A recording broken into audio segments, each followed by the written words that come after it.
안녕하십니까, 신구입니다. 어차피 경제 성장의 규모가 어느 정도 되면은 보호무역주의는 어렵습니다. 자기 물건만 팔아먹고 남의 물건은 안 사주면 되겠습니까? 우리가 70년대 말에 경상수지가 흑자로 접어들면서 선진국들의 수입 규제에 대한 압력이 들어오기 시작합니다. 그래서 문을 열려고 하는 순간 경제 상황이 악화되면서 수입 자유화는 수면 아래로 가라앉았었죠. 그러다가 5공화국에 들어서 경제가 다소 기지개를 켜자 수입 개방 얘기가 다시 나온 겁니다. 우리 상품이 외국에 나가 싸워도 코피 안 터질 정도는 됐다 하는 자신감이 붙었던 거죠. 그런데 마침 묘한 사건 하나가 일어납니다. 어머, 이게 바로 코끼리인가 봐요. 맞다, 맞아. 말로만 듣던 코끼리 밥솥을 여기서 보네. 그래서 이것부터 하나 챙기고, 전 둘이요. 어머, 밥솥을 2개나 산단 말이야? 친정어머니 하나 갖다 드리려고요. 그래도 일본까지 왔는데 뭐 하나는 사다 드려야지 않겠어요? 어머머. 그렇다면 코끼리가 최고지. 해외여행 자유화가 시작된 건 지난 1981년.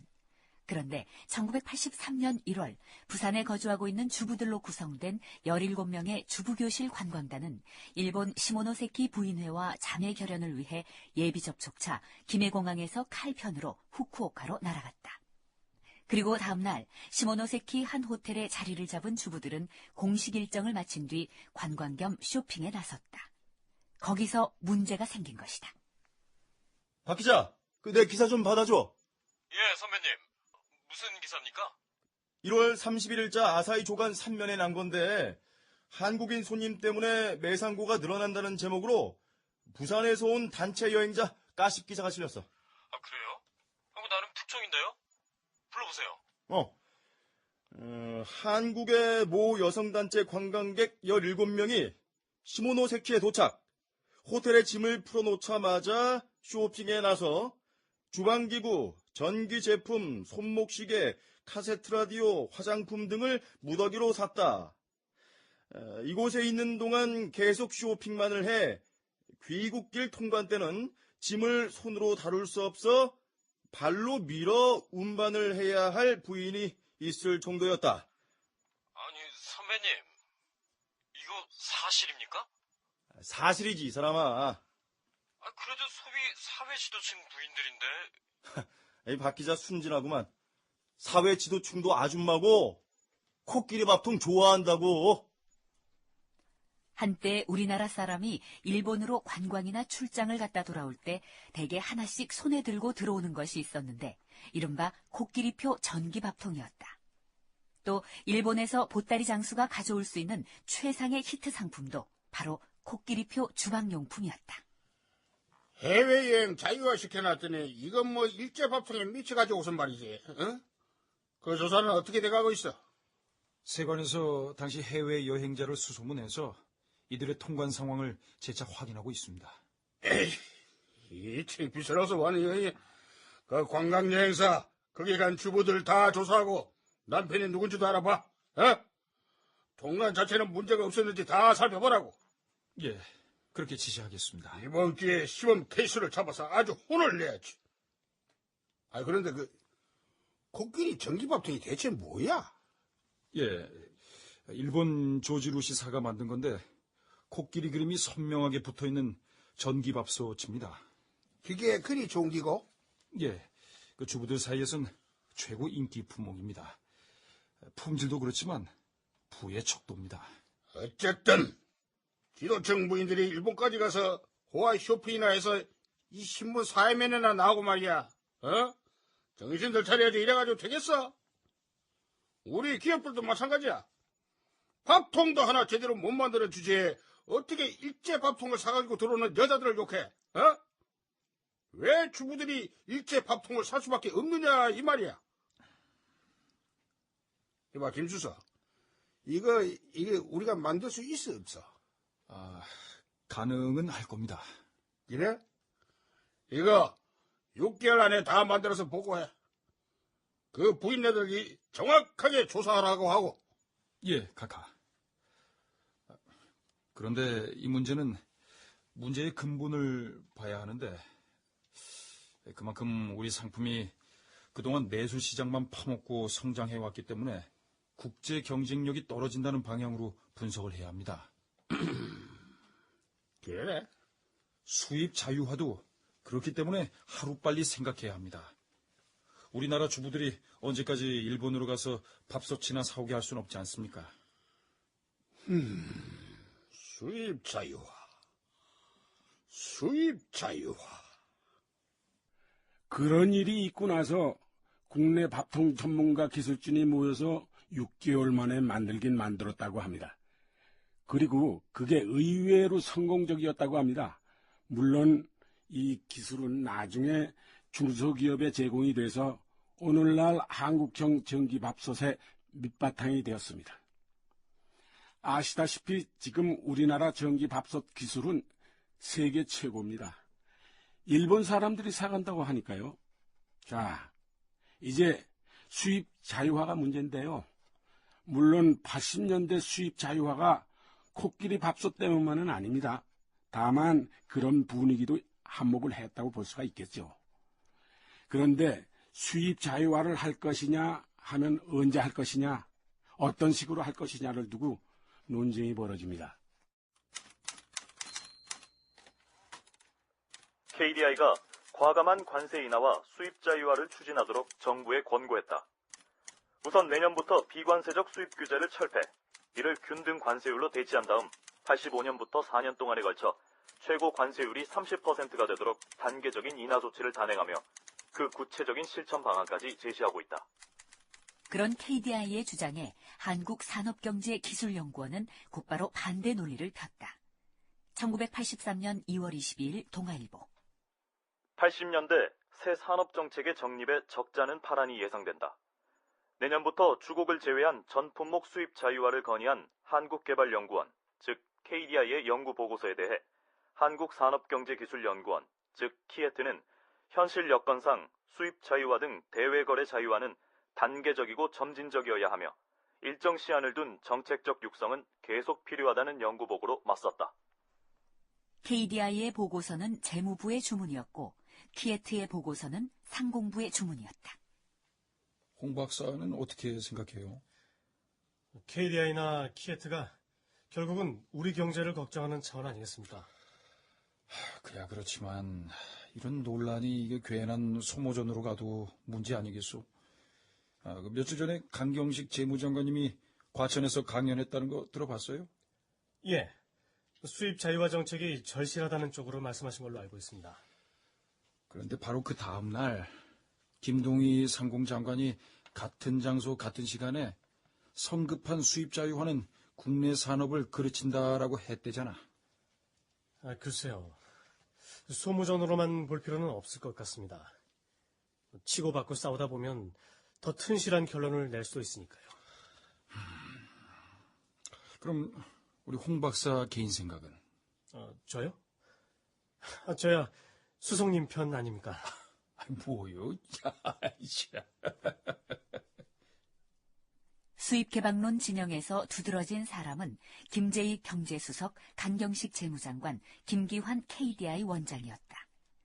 특히 김기환 KDI 원장은 아웅산 묘소 폭발 사고로 김재익이 사망한 뒤 상공부 차관에 올라 수입개방을 진두지휘한다. 1980년 말 그가 김재익 경제수석과 함께 나누었다는 대화 속에서 83년 수입개방 논쟁에 대한 그들의 생각을 엿볼 수 있다. 김기환 당시 KDI 원장의 회고. 참 한국의 이 군사혁명한 거 이건 좋은 게 아니다. 군사정권이 또 들어온다. 그런데 제일 중요한 건 이 군사정권이 대내지향적으로 안 되겠다. 뭐 버마라든지 이런 식으로. 그렇게 하면 우리 경제가 완전히 이건 망하게 되니까 그건 안 되니까. 어쨌든 우리가 이 대외지향적으로 개방하고 수입자를 추진하고 그 경제를 정책을 끌고 가도록 하자. 그래서 그 메시지가 받아들여지면 새로운 군부들에 의해서 그러면 우리가 적극적으로 도와줄 거고 그거 안 되면 우리 둘 다 그만두자. 그런 매락을 했어요. 지금 와서 보면 별것 아닌 것으로 여길 수도 있지만 수입 개방은 당시로선 충격적인 주장이었다. 따라서 보호무역주의에 익숙한 국내 경제 환경을 하루아침에 개방으로 바꾼다는 것은 그만큼 저항을 예상해야 했다. 개방론자의 선봉장은 역시 강경식 재무장관이었다. 김수석, 신문들 좀 어떻게 할 수 없나? 왜요? 뭐 또 뭐라고 트집 잡았습니까? 기자들 이 친구들 말이야, 이거. 어? 순전히 기업들 편만 들고 있어. 미제 물건이 홍수처럼 들어올 거라는 둥, 국내 산업은 초토화될 거라는 둥 말이지. 이거 선배님이 언제 신문 무서워하셨습니까? 불러다 한번 손 좀 보시죠. 참, 나 개인을 다룬다면 내가 1대1로 어떻게 해보겠지만은, 응? 수입 개방 문제는 여론을 그렇게 몰고 가면 안 되지. 국민들이고 기업들이고 다 흔들고 있단 말이야. 기자들이 하나같이 보호무역주의자들이야. 하긴 그 상공부도 그런 여론을 등에 업고 힘이 나는지 점진적으로 개방을 하자면서 우리 쪽의 기세를 꺾으려고 하는 것 같습니다. 그거 나도 들은 얘긴데 손가락 하나만 까딱하면 원포인트로 끝낼 수 있어. 당장 묘안이라도 있으십니까? 관세. 문제는 관세야. 관세 제도를 바꾸면 다 바뀌는 건데. 관세요? 어디 보자. 어이구, 벌써 시간이 이렇게 됐나? 올라갑시다. 언론사 경제부장들 다 들어왔겠어. 예.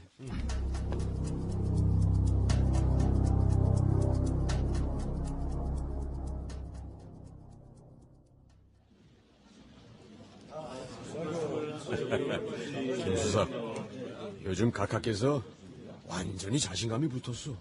안 그래? 맞습니다. 그 작년 물가가 완전히 잡혔다는 얘기를 들으신 뒤로는 부쩍 그런 것 같습니다.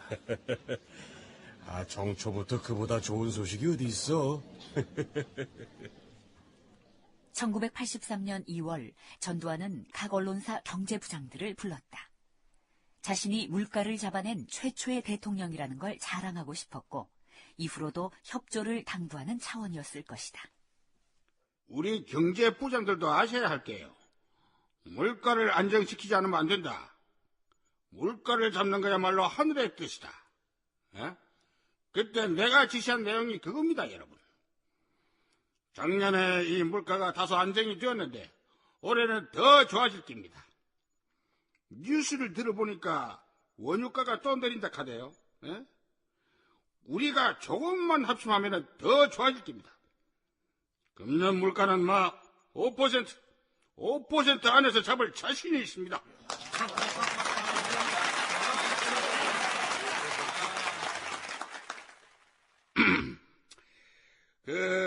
얼마 전에 이 동아일보였나요?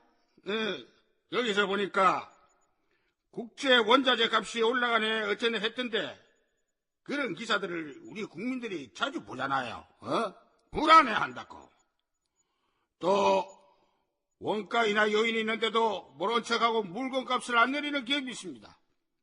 그런 기업들을 언론들이 찾아내서 홍군형을 갖다 내야 한다고. 이 말하자면은 이 시대 언론들이 우리 경제를 위해서 할 수 있는 일인데. 완전히 경제 강연회구만. 원래 듣기보다는 말하기를 좋아하는 양반이잖아. 그건 그렇고 김 부장, 전통이 나름대로 경제를 보는 안목이나 소신이 있는 것 같지 않아? 어쨌거나 국보위 시절부터 시작한 경제 공부는 아직도 하고 있는 모양이더라고. 아, 그래? 다른 건 몰라도 공부하는 노력 하나는 알아줘야겠구만.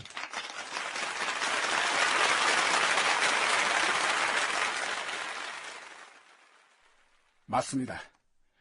국보위 시절이나 집권 초기까지 전두환 대통령은 김재익 경제수석한테 의존한 과외 공부가 경제 공부의 전부였습니다. 그런데 집권을 시작하면서부터는 폭이 넓어집니다. 여전히 중요한 정책 결정은 역시 김재익 수석의 방식으로 갔지만 나름대로 한국 경제를 보는 눈이랄까요. 그런 자신만의 안목이 생긴 겁니다. 물론 그런 안목 자체도 개혁파의 목소리와 비슷한 거였지만 말이죠.